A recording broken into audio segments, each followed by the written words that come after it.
Hello students of BCom third year. आज हम financial market operation विषय की क्लास में डिस्कस करेंगे यूनिट फर्स्ट का topic certificate of deposit.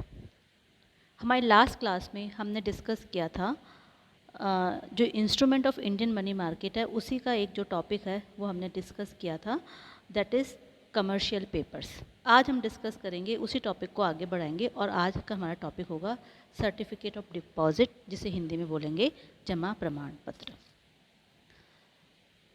India introduce certificate of deposit in 1989 to increase the range of money market instruments in the country and thereby give investors greater flexibility in terms of utilization of their short term funds।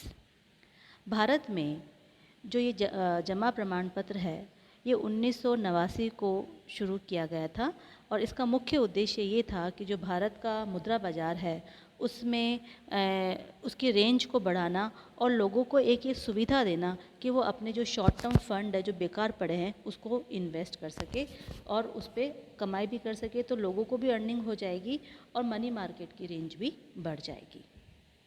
A certificate of deposit is a money market instrument which is issued in a dematerialized form against fund deposited in the bank for a specific period। अब ये certificate of deposit यानी कि जमा प्रमाण पत्र होता क्या है, ये सबसे पहले बात तो डीमटेरियलाइज फॉर्म में होता है, डीमेट फॉर्म में होता है। जैसे शेयर होते हैं, शेयर अगर अपन खरीदते हैं तो अपने पास में हाथ में कुछ नहीं आता, अपने अकाउंट में यानी कि इलेक्ट्रॉनिक मोड में पूरा होगा, उसी फॉर्म में सर्टिफिकेट ऑफ डिपॉजिट होता है। इशू कौन करता है? बैंक करता है, स्पेसिफिक पीरियड के लिए करता है और किसके अगेंस्ट में करता है? किसी फंड में, फंड के अगेंस्ट में। जैसे कि मान लो आपने बैंक में कोई फंड जमा कराया, उसके अगेंस्ट में आपने सर्टिफिकेट ऑफ डिपॉजिट लिया है जो किसी स्पेसिफिक टाइम पीरियड के लिए होगा, सावधि जमा के लिए होगा और उसके बाद मैच्योरिटी के बाद में bank will pay you principal amount as well as along with the interest amount. तो इस तरीके से ये काम करता है। The Reserve Bank of India issues guideline for certificate of deposit from time to time. इसके साथ ही भारत का केंद्रीय बैंक भी समय समय पर इसके लिए गाइडलाइन जो है वो इशू करता रहता है। The certificate of deposit is an agreement between the depositor and the bank where a predetermined amount of money is fixed for a specific time period. अब इसमें क्या होता है, एक ये एग्रीमेंट होता है, अनुबंध होता है किसके बीच में? जमा कराने वाले के बीच में और बैंकों के बीच में, जो कि एक अमाउंट पहले से फिक्स होती है फिक्स टाइम पीरियड के लिए। ठीक है। Issued by the federal deposit insurance corporation, FDIC जिसे हम बोलेंगे, and regulated by the, regulate किसके द्वारा होगी? रेगुलेशन या नियंत्रण किसके द्वारा होगा? Reserve bank of India. The certificate of deposit is a promissory note the interest on which is paid by the bank. एक ये ऐसा प्रोमिसरी नोट है, वचन पत्र होता है जिस पे भुगतान कौन करेगा? बैंक, जिसमें अपन जो इसको इशू कर रहा है। ठीक है ना, किसको इशू कर रहा है? जो इसमें जमा करा, जमा के विरुद्ध जिसको सर्टिफिकेट ऑफ डिपॉजिट इशू किया जा रहा है, बैंक जिसको इशू कर रहा है उस, तो बैंक ही उसको ब्याज का भुगतान करेगा प्रिंसिपल अमाउंट के साथ में, मूलधन के साथ में। The certificate of deposit is issued in dematerialize form, that is issued electronically, वो मैंने आपको ऑलरेडी बता दिया है, and may automatically be renewed if the depositor fails to decide what to do with the matured amount during the grace period of 7 days। अब इसमें क्या होता, जिस डिपॉजिटर ने डिपॉजिट कराए हैं और जिसको इशू हुआ है सर्टिफिकेट ऑफ डिपॉजिट, उसकी मैच्योरिटी अमाउंट डेट पे वो अमाउंट नहीं निकाला है, उसने कुछ डिसाइड नहीं किया, तो अगर 7 दिन के अंदर अंदर उसने कुछ डिसाइड नहीं किया, ना तो अमाउंट निकाला है ना कुछ बोला है, तो ऑटोमेटिकली रिन्यूड कर देगा आगे के टाइम के लिए। ठीक है ना, जैसे FD ऑटोमेटिक रिन्यूड कितनी बार हो जाती है या करवाते हैं, वैसे अगर 7 दिन में हमने कोई डिसीजन नहीं लिया तो ये ऑटोमेटिकली रिन्यूड हो जाएगी, इसका नवीनीकरण कर दिया जाएगा। It also restricts the holder from withdrawing the amount on demand और पेइंग अ पेनल्टी। अब इसमें जो निवेश करता है, जो इसका होल्डर है, जिसके पास में सर्टिफिकेट ऑफ डिपॉजिट है, वो डिमांड पे इसको पैसे विड्रॉ नहीं कर सकता, इसका जो एक फ़िक्स टाइम पीरियड है उस पे ही करेगा। और ये भी नहीं है कि मैं अभी मेरे से पेनल्टी ले लो लेकिन मुझे आज रुपये की ज़रूरत है तो आप कर दो, ऐसा नहीं हो सकता है। एक जो फिक्स टाइम पीरियड है उसी के लिए, उसके बाद ही आपको अमाउंट का पेमेंट होगा।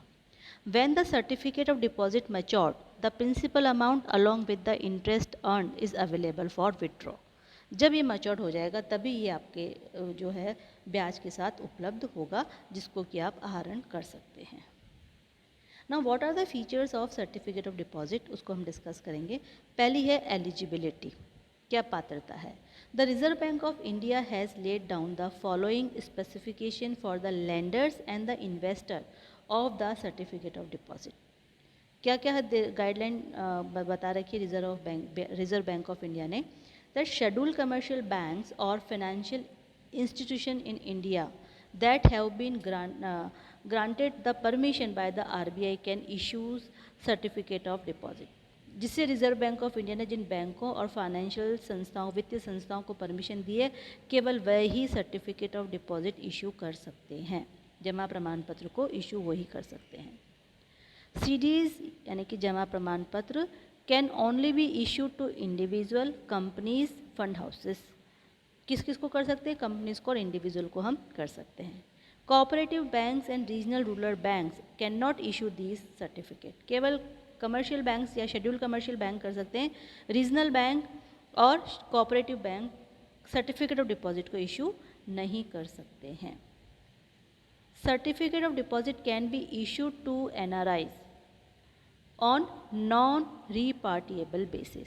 एनआरआईज को भी हम इशू कर सकते हैं, लेकिन नॉन रिपार्टेबल बेसिस का मतलब ये है कि जो इन्वेस्टर है, फॉरेन इन्वेस्टर है, उन्होंने इंडिया में इन्वेस्ट किया है, तो वो वापस पैसा विदेश में नहीं ले जा सकते हैं। इस बेसिस पे वो इसमें इन्वेस्ट डिपॉजिट को कर सकते हैं। नॉन रिपार्टेबल बेसिस का मतलब है कि वो अपने अमाउंट को वापस से अपने देश में नहीं ले जा सकते, होम टाउन में जहाँ पे वो रहे। जैसे कि मान लो अमेरिका में कोई रह रहा है भारतीय, अमेरिका से इन्वेस्ट किया भारत में, तो वो कर सकता है, लेकिन इस शर्त पे कि वो वापस से पैसा उसको अमेरिका में नहीं ले जाएगा, फॉरेन कंट्री में वापस से नहीं ले जाएगा।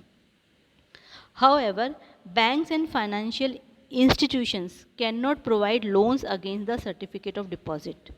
Moreover, banks cannot buy their own CDs prior to the letters of maturity. अब इसमें यह है कि जो ये लेटर ऑफ डिपॉजिट है, प्रमाण पत्र है, इसके बदले में कोई भी ऋण नहीं देते हैं, ये कोई भी लोन इशू नहीं करते हैं।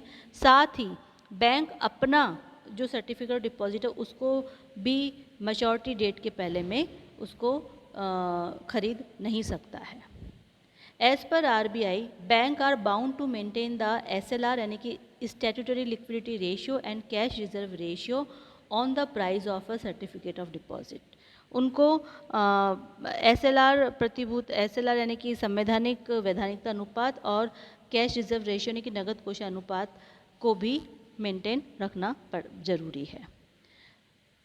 मैच्योरिटी पीरियड क्या होता है? अ certificate of deposit issued by the commercial bank can have a maturity period ranging from 7 days to 1 year.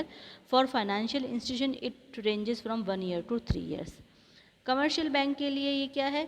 7 दिन से 1 साल के लिए, और वित्तीय संस्थाओं के लिए इसकी रेंज 1 साल से 3 साल तक के लिए है। Minimum investment amount, a certificate of deposit can be issued to a single issuer for a minimum of ₹1 lakh and its multiple. एक अगर अकेला व्यक्तिगत इशूअर है तो अमाउंट मिनिमम क्या होगी? 1 लाख, और इसके मल्टीपल में यानी कि 1 की 2, 2 की 4, लाइक दैट। ट्रांसफरेबिलिटी यानी कि हस्तांतरण, चूँकि इलेक्ट्रॉनिक होता है तो आई थिंक स्वतंत्र रूप से हस्तांतरण ही होगा ये। Certificates are that are available in demat form must be transfer according to the guideline followed by demat security, ठीक है।